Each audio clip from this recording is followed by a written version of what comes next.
We all understand kindness, at least in its most rudimentary sense. To be kind is to be considerate, to show care, to lift the burdens of others as we walk beside them. But it is easy in our modern world to confuse kindness with something else: a lack of strength, an inability to stand firm in our own beliefs, a tendency to shrink back when a person ought to stand tall. And yet we do not often think of kindness as a double-edged sword, something capable of both great good and great harm. Kindness, when unbalanced or misunderstood, can often be the very reason we lose the respect of others. We must ask ourselves, what does it truly mean to be kind? It is not difficult to understand why kindness is so widely esteemed. Who among us would choose to be cruel when we can be kind? The world certainly needs more kindness, and our hearts ought to be disposed to serve the good of others. However, we must not mistake kindness for a form of servitude. A kind man may serve others, but he serves them because of his strength, not because he has no other choice. Therein lies the distinction between a person whose kindness is grounded in the wisdom of virtue and one whose kindness leads them into a kind of slavery. There exists a pernicious misunderstanding of kindness that is more prevalent today than ever before. To be kind, in this world's view, is often to be compliant, always agreeable, always yielding, always softening one's principles for the comfort of others. Yet, it is precisely this version of kindness that strips away our dignity, rendering us mere shadows of who we were meant to be. We all know people, perhaps we have even been such people ourselves, who, in their desire to avoid conflict, find themselves sacrificing their own identity for the sake of pleasing others. The kind person, so eager to help, so determined not to cause a rift, finds themselves over-accommodating, bending until they break. The kindness that is offered in this way is not the kindness of virtue, but of fear. It is the fear of being unloved, of being unwanted, of being rejected.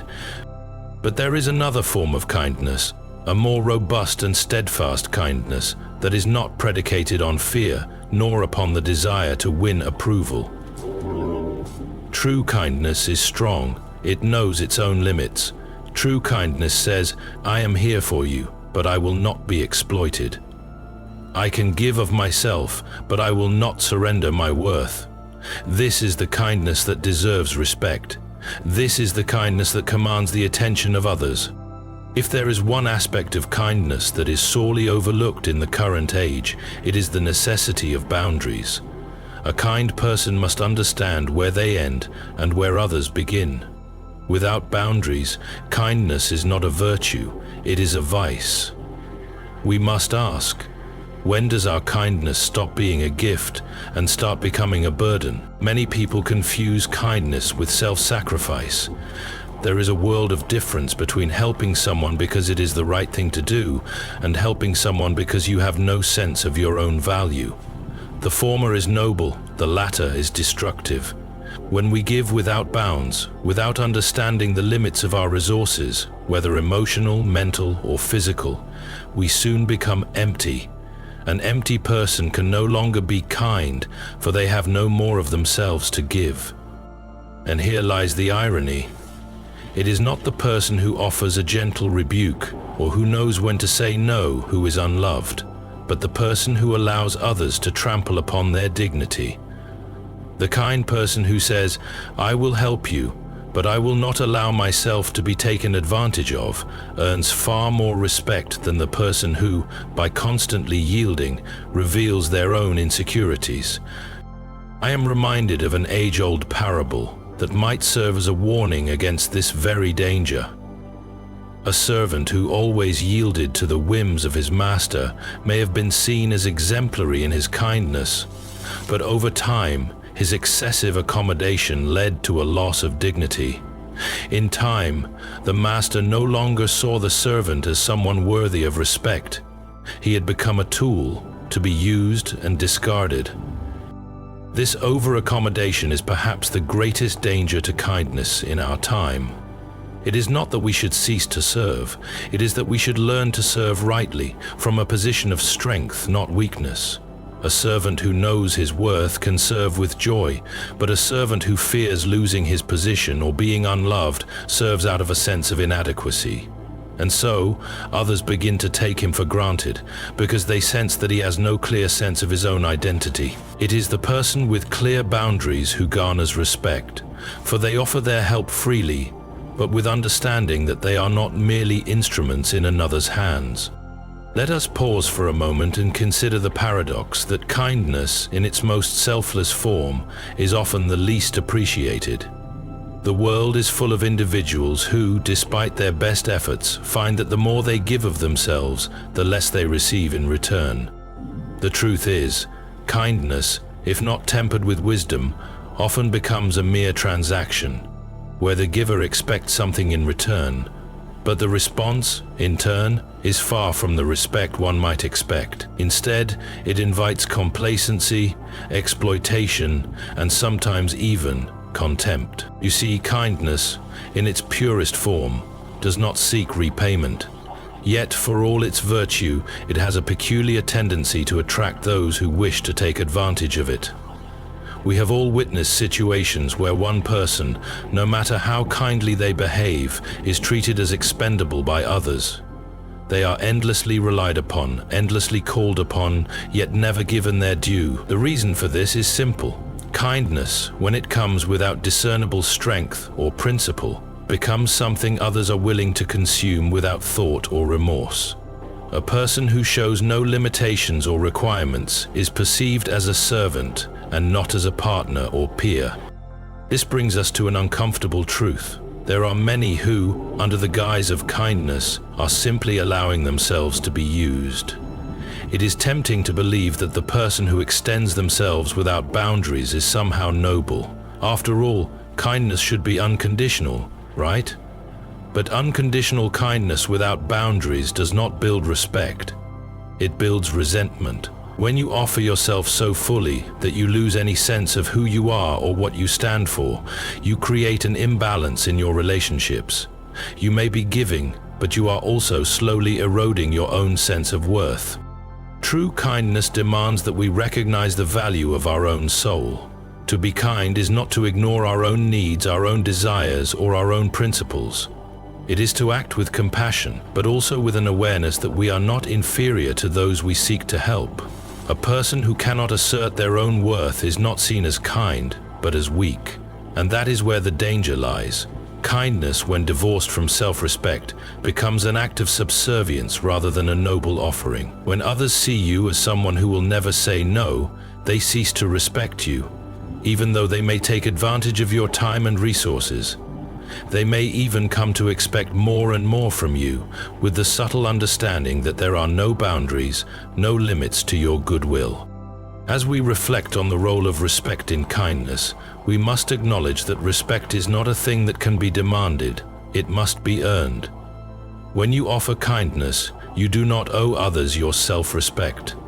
And yet, through your actions, you can teach others how to treat you.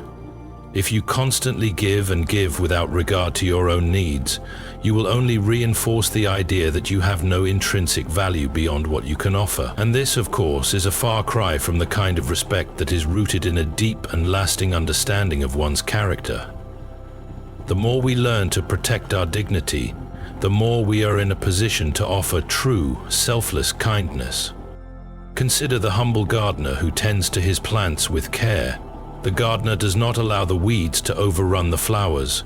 He knows that if he fails to prune, the beautiful blooms will be overtaken. In the same way, we must prune our lives of unhealthy attachments and imbalances, ensuring that we can give freely to others, but only from a place of strength. Kindness in its most fruitful form does not ask us to become a doormat, but to cultivate a garden of goodness in which both our flowers and our roots can thrive.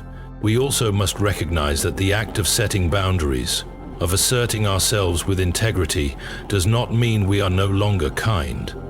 In fact, it is a sign of greater strength and wisdom to recognize that we can be kind without sacrificing our own identity. One may think that drawing the line, saying no, or refusing to comply with every demand will make us seem less kind. But in truth, It is the opposite. It is only through maintaining our own self-respect that we can show others the true measure of what kindness should look like.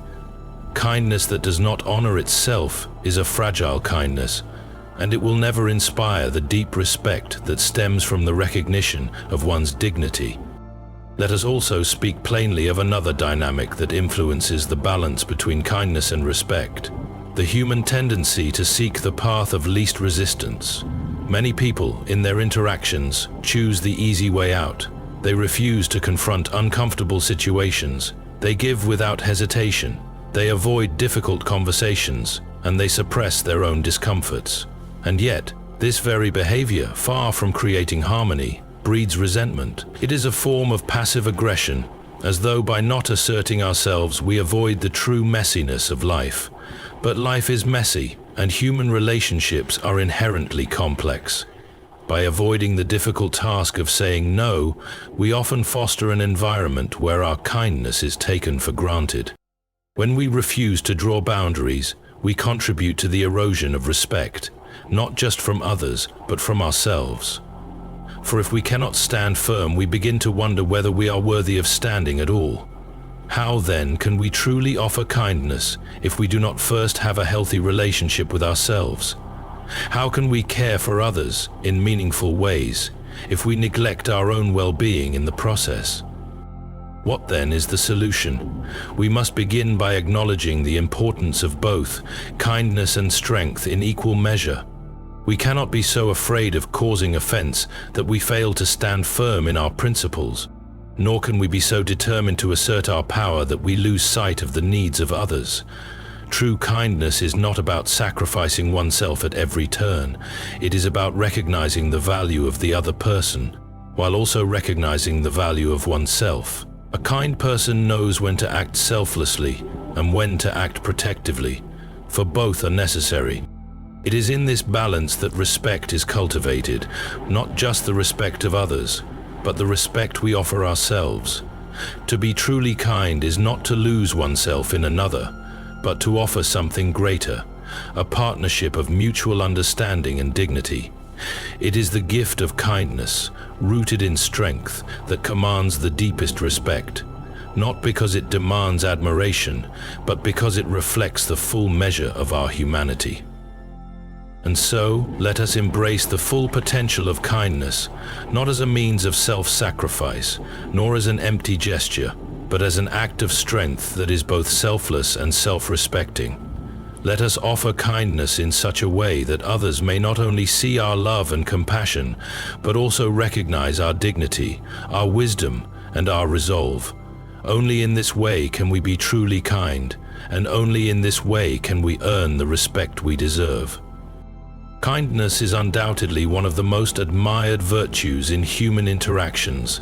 It is the act of extending compassion, care, and consideration toward others, often without expecting anything in return. However, there is a misconception that kindness should have no limits, that the more one gives, the better. This perspective, while well-meaning, can easily lead to a situation where kindness is misunderstood and taken advantage of.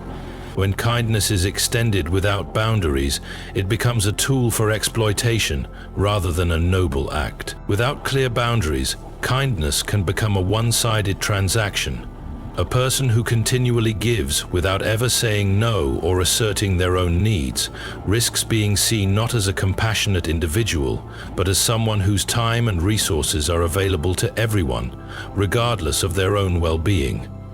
Those who receive kindness without any restrictions or limits will naturally come to expect more, and in some cases, they may come to take it for granted. The giver, in this dynamic, becomes a source of endless support, drained of their own resources, while their generosity is never truly appreciated. This pattern of behavior often emerges from a deep-seated fear of rejection or an intense desire to be liked and valued. When a person believes that they must always be accommodating and agreeable, they may overlook the subtle cues that tell them they are being exploited. Kindness, in this case, becomes less of a gift and more of an obligation that others feel entitled to. The result is a slow erosion of respect. The recipient of the kindness does not learn to value the giver's contributions because they come without conditions or expectations. The act of being kind without boundaries may initially feel rewarding, as it seems to create harmony and goodwill. However, over time, the one offering this limitless kindness may begin to feel resentment, frustration, and a lack of appreciation.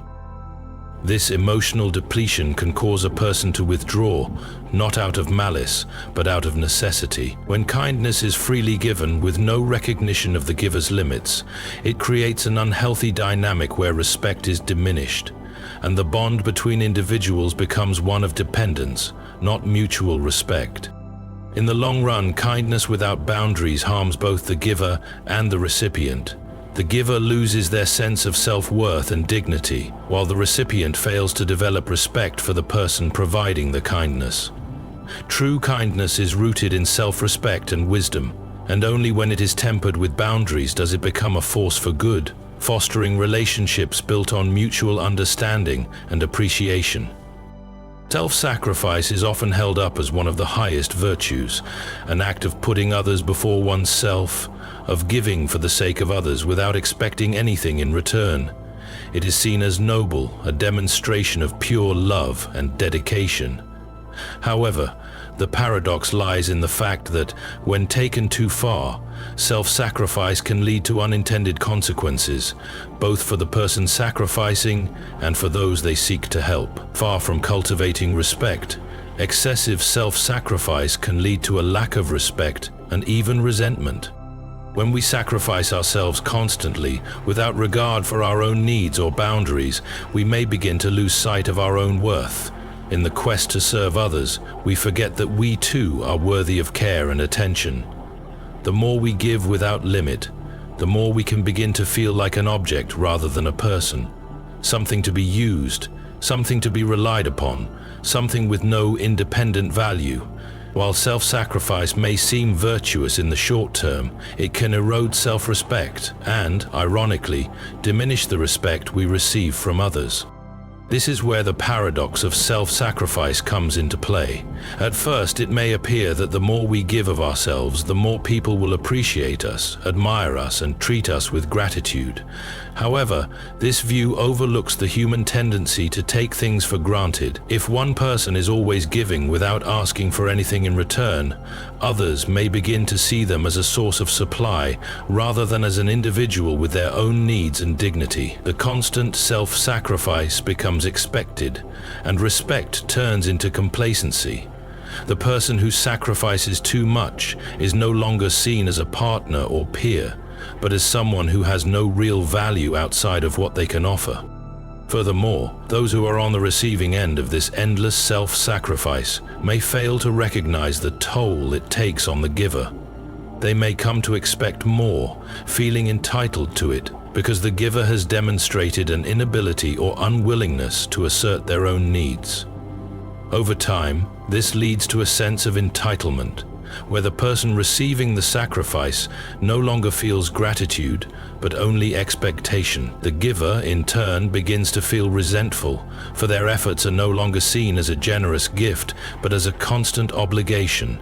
The very selflessness that was meant to foster goodwill instead leads to frustration and a breakdown in mutual respect. Self-sacrifice is often held up as one of the highest virtues, an act of putting others before oneself, of giving for the sake of others without expecting anything in return. It is seen as noble, a demonstration of pure love and dedication. However, the paradox lies in the fact that, when taken too far, self-sacrifice can lead to unintended consequences, both for the person sacrificing and for those they seek to help. Far from cultivating respect, excessive self-sacrifice can lead to a lack of respect and even resentment. When we sacrifice ourselves constantly, without regard for our own needs or boundaries, we may begin to lose sight of our own worth. In the quest to serve others, we forget that we, too, are worthy of care and attention.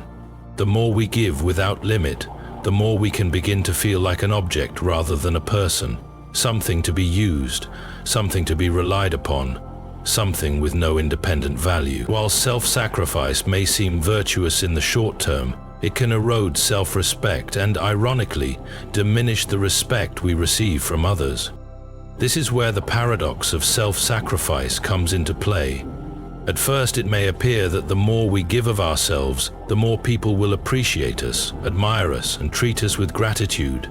However, this view overlooks the human tendency to take things for granted. If one person is always giving without asking for anything in return, others may begin to see them as a source of supply, rather than as an individual with their own needs and dignity. The constant self-sacrifice becomes expected, and respect turns into complacency. The person who sacrifices too much is no longer seen as a partner or peer, but as someone who has no real value outside of what they can offer. Furthermore, those who are on the receiving end of this endless self-sacrifice may fail to recognize the toll it takes on the giver.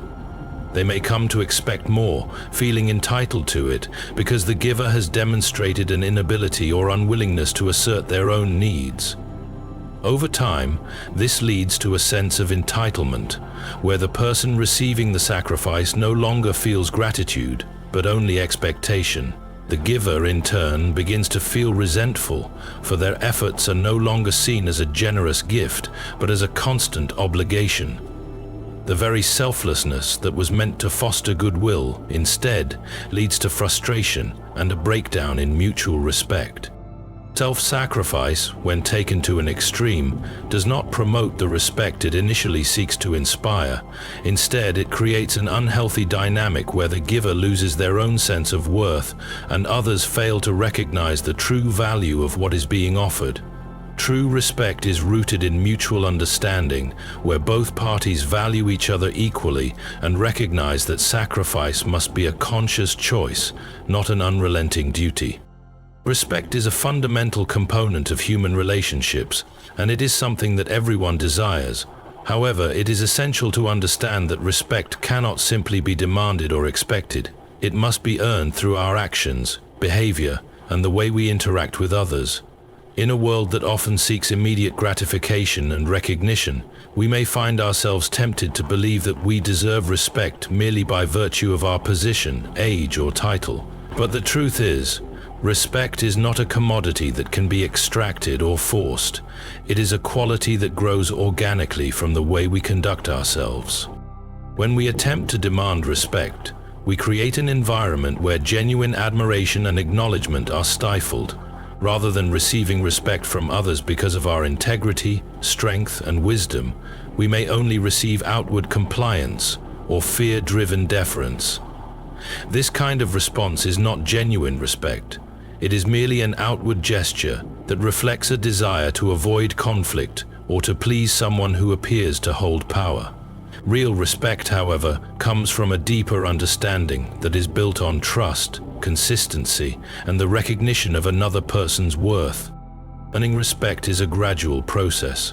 It requires demonstrating qualities such as honesty, responsibility, empathy, and consistency. It involves living by one's principles and showing integrity in both small and large actions. A person who consistently demonstrates these qualities earns the respect of others because they become a reliable and trustworthy figure in the eyes of those around them. It is this consistency of character, not a title or position, that commands respect. Moreover, respect is a reflection of how we treat others. Those who treat others with kindness, fairness, and consideration are far more likely to earn respect than those who act out of arrogance or entitlement. A person who is able to listen attentively, who acknowledges the value of others' perspectives, and who shows humility in their actions, naturally commands respect from others. In contrast, someone who demands respect without demonstrating these qualities often alienates those around them, leaving a trail of superficial interactions that lack substance. Over-accommodation, often seen as an act of kindness or generosity, can over time lead to significant damage to one's self-respect. When a person continually prioritizes the needs, desires, and comfort of others above their own, they risk losing their own sense of value and identity. The act of over-accommodating others, while rooted in good intentions, can gradually shift from a noble gesture to a harmful pattern that erodes one's self-worth and respect. The initial motivation behind over-accommodation is usually a desire to please or help others. People often feel that by constantly giving or making concessions, they will be appreciated, loved, or valued in return. However, this belief can be misguided. When we continuously sacrifice our own needs, desires, or principles for the sake of others, we begin to send the message that our own well-being is secondary. Over time, this reinforces the idea that we are not as important as those around us, which damages our sense of self-respect. If we fail to set boundaries and assert our needs, we start to believe that we are unworthy of receiving the same consideration and care that we give to others. This over-accommodation can lead to a sense of resentment, even if we do not immediately recognize it. The more we give without receiving in return, the more we may begin to feel taken for granted. We might start to notice that others come to expect our compliance, our time, and our resources, without ever acknowledging the toll it takes on us. When people begin to view us as a constant source of support without considering our own limits, they cease to see us as equals. This creates an imbalance in the relationship, where one party is continually expected to give while the other only takes. In this dynamic, respect is eroded, as the giver is reduced to a resource to be used, rather than a person to be valued. The danger of over-accommodation is not limited to external perceptions. It also affects the internal sense of self. When we over-accommodate, we gradually lose touch with our own needs, desires, and values. We might begin to ignore our own feelings of discomfort or frustration in order to maintain the peace or please others. In doing so, we create a situation where our own voice and opinions are suppressed. Over time, this can lead to a diminished sense of self-worth. The more we neglect ourselves in favor of others, the less we may feel that we deserve to be treated with respect or consideration. This internalized self-neglect becomes a cycle where the more we give, the less we feel entitled to take care of ourselves. Furthermore, over-accommodation often stems from a fear of conflict or rejection. Many individuals over-accommodate because they are afraid of upsetting others or damaging relationships. While the intention behind this is understandable, the outcome is often counterproductive. People are not drawn to weakness or excessive compliance. In fact, when we are unable to assert ourselves or express our needs, others may lose respect for us. They may begin to take our willingness to accommodate for granted, expecting more and more without ever reciprocating or appreciating our efforts. The result is a lack of balance in the relationship and a growing sense of frustration and helplessness on the part of the one doing all the giving. True respect, whether from others or from oneself, is built on mutual recognition of each person's worth. When we over-accommodate, we fail to honor our own value and dignity, and others may begin to see us as less important or less capable. By constantly yielding to others, we send the message that we have no boundaries, that our own needs are irrelevant, and that we are simply here to serve others. This not only erodes our self-respect, but also diminishes the respect we receive from those around us. It is only through maintaining healthy boundaries and recognizing our own worth that we can preserve both our self-respect and the respect of others. In conclusion, over-accommodation may seem like an act of kindness, but when it is not tempered by self-awareness and boundaries, it leads to a gradual erosion of self-respect. By continually putting others' needs before our own, we risk losing our sense of identity and value.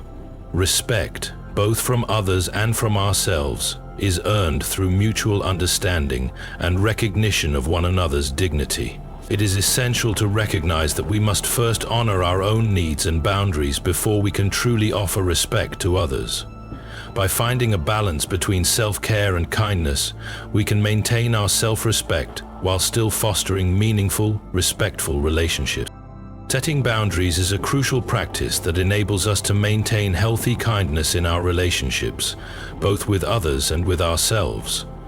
Boundaries act as the invisible lines that define where one person ends and another begins, ensuring that we do not lose ourselves in the process of giving.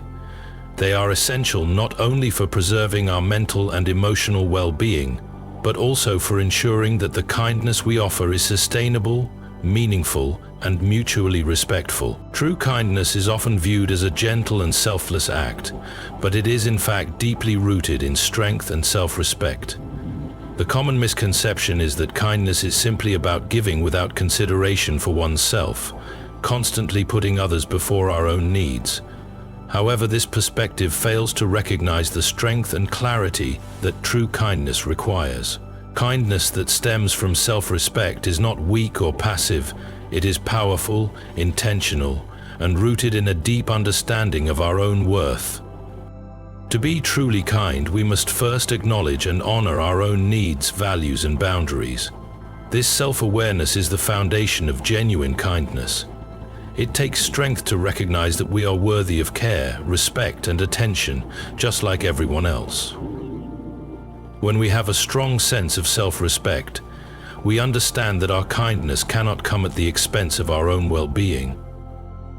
We are not obliged to give away our time, energy, or resources without limits. Instead, we give thoughtfully and intentionally, from a place of strength and balance. This is the essence of true kindness. Giving not because we feel forced or obligated, but because we choose to do so from a place of abundance and self-respect. True kindness is also an act of courage. It takes courage to set boundaries and to say no when necessary. Many people struggle with the idea of saying no, fearing that they will be seen as unkind or selfish. However, the reality is that saying no is an important expression of self-respect and personal strength. By saying no when we need to, we are not only protecting ourselves from burnout or exploitation, but we are also teaching others to respect our time, energy, and needs. When we are clear about our boundaries and consistent in maintaining them, we demonstrate that we value ourselves and that our kindness comes from a place of strength, not from a desire to please or avoid conflict. True kindness also allows for self-compassion. It is not about giving to the point of self-neglect or self-sacrifice, but rather about nurturing ourselves as we care for others. When we treat ourselves with kindness and respect, we are better able to extend that same compassion to others. It is only when we recognize our own value and practice self-care that we can truly offer meaningful kindness to those around us. The act of being kind to others should never come at the cost of our own well-being, and it is through maintaining our own health, emotionally, mentally, and physically, that we are able to continue giving with sincerity and strength. The strength inherent in true kindness is also reflected in the way we handle challenges and adversity. Kindness is not about avoiding difficult situations or conflicts. Rather, it is about responding with compassion and understanding, even when it is difficult.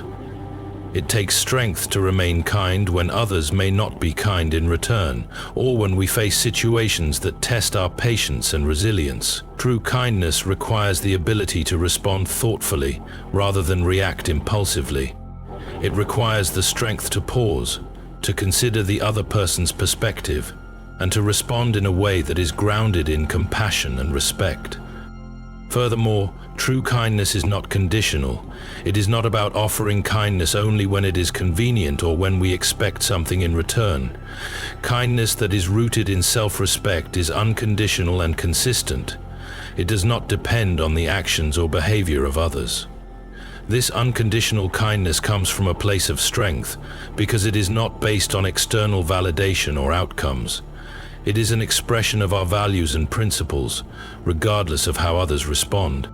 In closing, let us remember that true kindness is not about losing ourselves for the sake of others, nor is it about giving endlessly without regard for our own well-being. It is a powerful, intentional practice that reflects strength, self-respect, and a deep understanding of our own worth.